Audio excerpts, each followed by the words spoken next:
paints found inside the amazing GameMaster role-playing starter paint set are back and better than ever because they have been completely reformulated using the new high coverage, high performance, and easy to use Fanatic formulation. On top of that, these paints have gone from their smaller 12ml bottles to their larger 18ml bottles with more paint, better coverage, and free models inside. You won't find a better value in the hobby industry today. In this series, we're going to show you how to paint up the characters found inside this set. Today, let's paint Dayrik, the Wood Elf Ranger. Stefan's in the studio to show you how it's done, and we'll begin with a coat of the brush-on primer found inside the set. Apply this in one light coat, making sure you cover the entire miniature, as the primer is what allows your paints to adhere nicely to the miniature. A neat thing about these GameMaster paints is that the colors inside have a color match from their broader War Paints Fanatic range. So when you do run out, just check the label to find the corresponding color, head to your local game store and find the matching replacement on the shelf. In the case with this paint here, Elven Green is a color match to Green Skin from the Fanatic range. We'll use this to base coat the cloak of our Elf Ranger. We'll also use it to pick out the Elf's mask because, no one should really know a Ranger's true identity. We'll use soft leather for the boots, satchels, and the bow here. You can see how smooth and easy these GameMaster paints and cover in just one go. They go on so nice and easy, and in most cases with just one coat.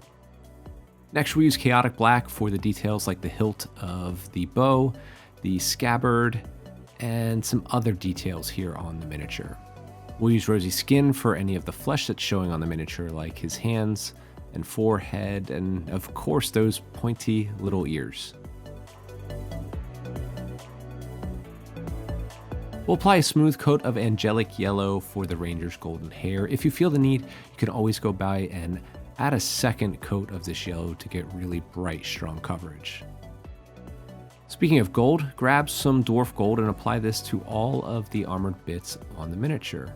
Here's a beginner's tip if you're new to painting. Be sure to refill your rinsing cup with clean water or use a different cup altogether after painting metallics.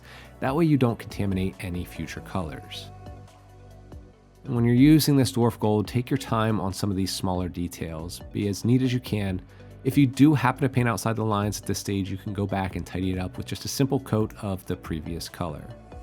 Lawful white here will work in a pinch for the fletching of the arrows. And we'll grab some plate mail metal. We could use this for all of the other metallic details like the buckles on the boots here. We'll apply a wash of Strong Tone. This is found inside the set, and you can apply this all over the miniature. Now, a wash is designed to add depth and shading to your miniature, so the deeper pigments are designed to work their way into the recesses and details.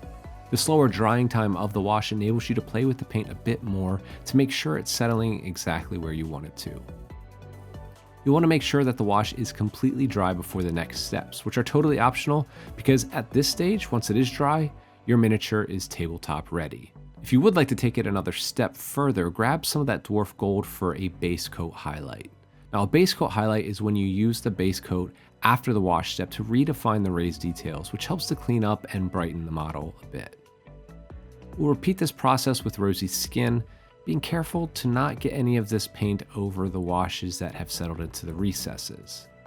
Then we'll apply a base coat highlight of soft leather on the boots, the bow, and also any of the pouches on the miniature. We'll do the same thing with the Ranger's cape. And considering that this is the largest single piece of the miniature, this is your most important highlight if you choose to apply one. We save time by using our gray primer as our base coat for all of the gray on the miniature, so just grab some orc gray and use that as a highlight. That's a really clever time-saving tip right there. You can also use this color to highlight the cobblestones on the base. Then add just a few stripes of angelic yellow over the hair. This step can really elevate the final look of your miniature. And now all you have to do is paint the rim of your base in the color of your choice. We're using Chaotic Black here, and you're done. To finish off your mini, use some tufts from our Battlefield's range, and your Wood Elf Ranger is poised and prepared for whatever your next dungeon adventure throws at it. The GameMaster role-playing starter paint set is a great beginner set for anyone interested in tabletop RPGs, or a fun way to gather a party of friends for some tabletop adventures. The paints inside are perfect for beginners and advanced painters who've leveled up their hobby dexterity. Be sure to stay tuned so that you can see how the whole party of 5 gets painted when you subscribe to the Army Painters channel here on YouTube, and be sure to look for these products and more at your friendly local game store, preferred online retailer, or at www.thearmypainter.com.